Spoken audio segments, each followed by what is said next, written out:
Buenos días, muchas gracias por la invitación. Yo, como los dos ponentes que me antecedieron, vengo llegando y por eso apenas entregué las diapositivas. Me da mucho gusto estar con ustedes el día de hoy aquí.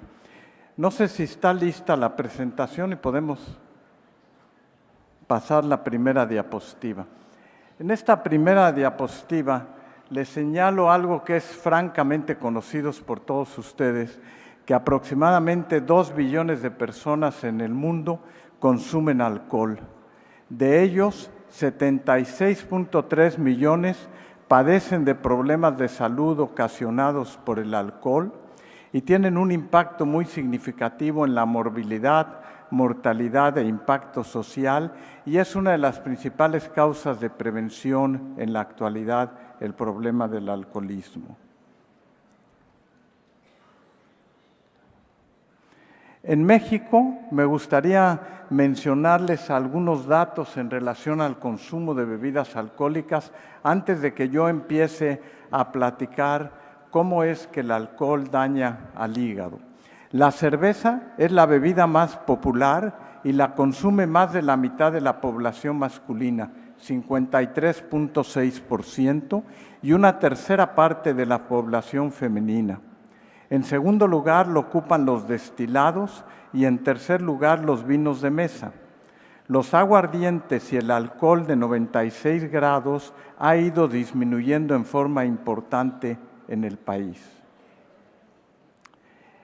Quisiera mencionar algunos hechos relacionados con el alcohol. Primero, no hay duda de que el etanol es adictivo. Segundo, el etanol es tóxico al hígado, como espero mostrarles dentro de unos momentos. Es una neurotoxina y daña el sistema nervioso central. Es un agente teratogénico. Una mujer embarazada que consume alcohol puede tener anomalías congénitas por el consumo de alcohol. Es un agente inflamatorio y se acompaña de muchas reacciones inflamatorias en el organismo que no voy a tocar el día de hoy. Y por lo tanto, sabemos que puede producir daño hepático, puede producir daño cardiovascular, puede producir daño neurológico, puede producir pérdida de hueso, osteoporosis, etcétera. Tiene muchos efectos sistémicos. La pregunta es, ¿qué podemos hacer con el problema de alcoholismo? En esta diapositiva que les pongo, que se señala como Ome-Tocli-2, estaba señalado en los códices que aquel que nacía bajo el signo de Ome-Tocli-2 necesariamente iba a ser un paciente alcohólico. No sé cuántos de los que aquí estamos nacimos bajo ese signo y entonces irremediablemente tendríamos un problema de alcoholismo. Quiero ahora entrar un poco a mencionarles cómo este concepto del Ome-Tocli-2 afecta al hígado. En un estudio realizado en el año del 2008 por la doctora Romeo en el Johns Hopkins, en el cual estudiaron 9.229 variantes de genes dentro de un estudio que se llamaba el Dallas Heart Study, y que al mismo tiempo midieron el contenido de grasa en el hígado, identificaron un polimorfismo que les menciono aquí, lo ven señalado en la diapositiva, en un gen que codifica para una fosfolipasa parecida a la patatina, que se conoce con el nombre de PNPLA3 o también conocida con el nombre de adiponutrina. Ellos estaban investigando la relación entre la grasa y la enfermedad cardíaca, y lo que observaron es que la asociación de este gen junto con la presencia de grasa en el hígado era independiente de la obesidad y de la diabetes mellitus, y al mismo tiempo encontraron que la frecuencia del gen en población hispana era 7 veces mayor que lo que tenía la población en Estados Unidos de origen no hispánico. Cuando nosotros vimos este estudio, planteamos un estudio en población mexicana para tratar de ver qué pasaba con los enfermos alcohólicos. El estudio que les voy a mostrar es un estudio que condujimos en el Instituto Nacional de Ciencias Médicas y Nutrición Salvador Subirán con 482 enfermos con cirrosis hepática alcohólica, 434 alcohólicos sin tener cirrosis hepática y 305 controles sanos. Y lo que observamos, no pretendo entrar en mucho detalle, pero lo que pudimos observar es que la frecuencia del gen en las gentes que tenían cirrosis hepática era significativamente mayor que en la población control o en la población de cirróticos que no tomaban alcohol, es decir, que tenían cirrosis por otra causa. Y demostramos que tenía una asociación significativa en el riesgo de tener enfermedad hepática por alcohol. Este gen, que se conoce con el nombre de PNPLA3, no sé si se alcanza a ver, es una proteína de 481 aminoácidos que no se conoce todavía bien la función y sin embargo es una prueba que empezamos a usar para tratar de ver quién es susceptible a desarrollar enfermedad hepática por alcohol y que pertenece a una familia de las fosfolipasas parecidas efectivamente a la patatina. La actividad de ellas se asocia con funciones de transducción en plantas. En plantas es donde se conoce mucho mejor esta, y su expresión hepática y en el tejido graso está bajo control metabólico, es decir, baja en ayunas y aumenta cuando hay una ingesta de carbohidratos. Y su actividad más importante tiene que ver con triglicéridos in vitro, pero también tiene que ver con la transferencia de ácidos grasos y el depósito en el hígado. Y no está claro si su actividad principal es hidrolizar triglicéridos o bien transacetilar a los lípidos. Esta descripción que hicimos de este gen se ha repetido ya en otros grupos. Aquí les muestro una población hecha en Alemania y en Suiza, en donde también encuentran la asociación de este genotipo y se dice que la población que tiene este gen, el PNPLA3, tiene 26 veces más riesgo de desarrollar daño hepático en presencia de consumo de alcohol. Lo que yo pretendo al mostrarles esto es señalarles que parte de los avances que tenemos en ciencia y de tratar de prevenir el alcoholismo pasa también por medidas de prevención de saber quién puede ser susceptible a desarrollar daño hepático por alcohol. De 5 enfermos que consumen alcohol en forma excesiva con problemas de alcoholismo y de dependencia, solamente una quinta parte desarrolla enfermedad hepática por alcohol y el resto, 4/5 partes, no desarrollan, pueden tomar alcohol y no enfermarse del hígado. Entonces, lo que interesa es tratar de averiguar por qué. Eso es independiente de los problemas sociales, de los problemas de adicción, etc. Entonces, al identificar un gen de susceptibilidad al daño hepático por alcohol, este gen es el PNPLA3, se abre la posibilidad de estudiar una nueva vía metabólica. Y se abre la posibilidad de tratar de diferenciar a 2 individuos que consumen alcohol en la misma forma y tratar de determinar cuál de ellos puede o no desarrollar la enfermedad hepática. Las preguntas que tenemos enfrente de nosotros son varias. Primero, ¿cómo identificar a los pacientes en riesgo de desarrollar una enfermedad hepática por alcohol? Es algo muy común que las personas lleguen a la consulta y digan, ¿puedo o no puedo seguir tomando? Y cómo caracterizar la fisiopatología que lleva al daño hepático en estos individuos. Algunas de las preguntas es, ¿todos tenemos el mismo metabolismo de alcohol? ¿Todos los metabolizamos igual o hay diferencias? ¿Compartimos las enzimas o no compartimos las mismas vías metabólicas de metabolizar el alcohol?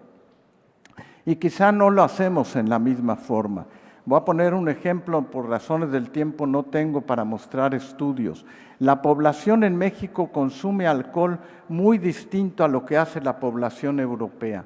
Nosotros hacemos lo que se llama en la literatura universal el binge drinking, aquella manera de consumir alcohol en el fin de semana, pero consumirlo en cantidades muy importantes, a diferencia de aquel que consume 2 copas diario, pero que no toma en esas cantidades tan excesivas. El reto es saber si eso tiene o no un efecto y además impacta en el desarrollo de medidas preventivas. ¿Qué pasa cuando alguien se intoxica por alcohol? Son muchos los síntomas. Puede tener trastornos de conciencia, puede tener náusea, vómito y dolor abdominal, puede tener alteraciones sensoriales, parestesias en las manos. Si es todavía mucho mayor, el consumo puede tener una acidosis metabólica, trastornos hidroelectrolíticos severos que llevan a que un enfermo pueda llegar a un servicio de urgencia y presenta un diagnóstico diferencial con muchas otras enfermedades cuando un paciente acude al servicio de urgencias. Quisiera detenerme unos minutos en tratar de ver cómo es que se desarrolla el proceso de adicción, porque quizá uno de los retos más importantes que tenemos a principios de este siglo es encontrar maneras de poder combatir la adicción. ¿Cómo es que cualquiera de nosotros, sea el cigarro, sea el alcohol, sean las drogas, desarrollamos la susceptibilidad de desarrollar adicción? Ha habido avances muy importantes y quizá el avance más importante tiene que ver con el sistema límbico del cerebro, que se los menciono en esta diapositiva. Y hay 2 hechos que son muy importantes y que es importante diferenciar. Uno es el refuerzo positivo, es el deseo compulsivo de tomar alcohol y ese contribuye a la adicción, pero no es necesariamente el primer tipo o el primer factor que desarrolla la adicción. Quizá el refuerzo negativo es todavía más importante y es el estado motivacional derivado de la búsqueda continua de alcohol que potencia aún más el ciclo adictivo. Hay muchas definiciones de lo que es un problema de alcoholismo. Una es que tome más que su médico. Segundo,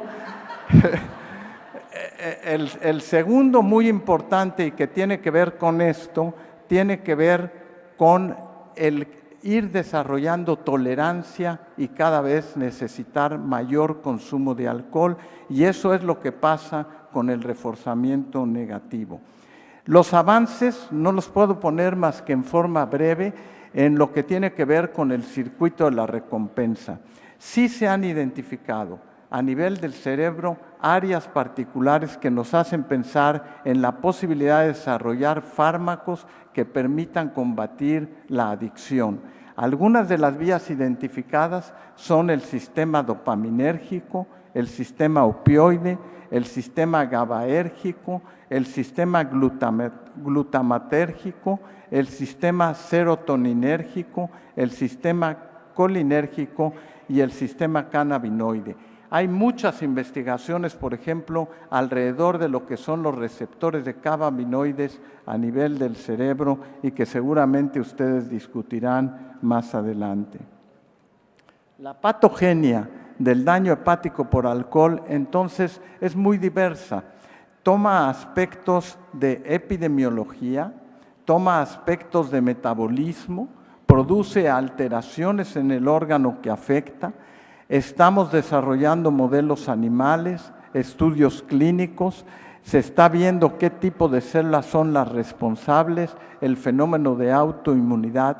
O sea, hay que entender que la fisiopatología no es nada más determinar un gen, sino también el resto de factores que son los factores epigenéticos que probablemente sean más importantes. No por tener el gen necesariamente voy a ser alcohólico, sino que necesito también tener factores epigenéticos.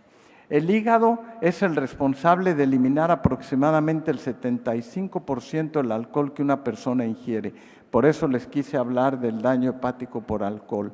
El alcohol que tomamos pasa al estómago y pasa directamente al hígado, y el encargado de eliminar el alcohol es el hígado.